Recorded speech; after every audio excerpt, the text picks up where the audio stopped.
Hello, നമസ്കാരം. ഇന്ന് കിച്ചണിൽ എയർ ഫ്രയർ കൊണ്ട് ഞാൻ ചെയ്യുന്ന കുറച്ച് കാര്യങ്ങളാണ് പറയുന്നത്.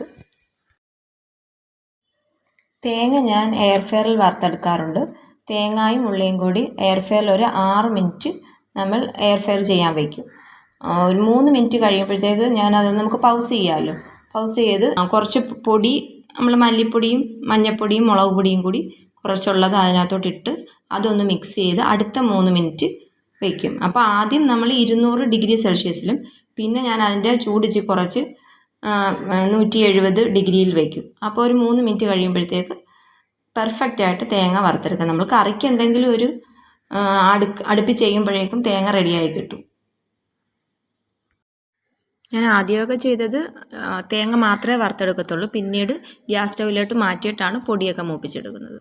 അടുത്തത് ചായ തിളയ്ക്കുമ്പോഴേക്കും കപ്പലണ്ടി റെഡിയാക്കിയാലോ. കപ്പലണ്ടി നല്ലോണം കഴുകി ഉപ്പിട്ട് എയർ ഫ്രയറിൽ 7 മിനിറ്റ് വയ്ക്കും.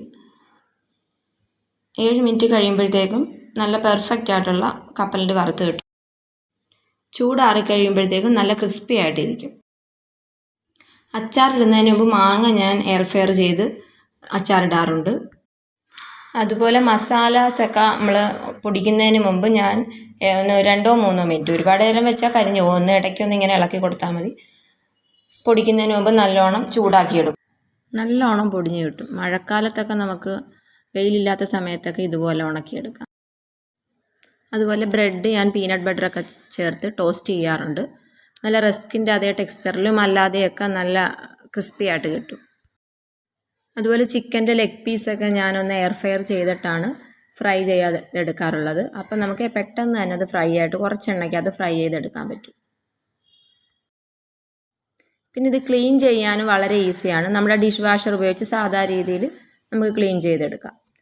അപ്പോൾ എൻ്റെ വീഡിയോ എല്ലാവർക്കും ഇഷ്ടപ്പെട്ടെങ്കിൽ സബ്സ്ക്രൈബ് ചെയ്യുക, ലൈക്ക് ചെയ്യുക, കമൻറ്റ്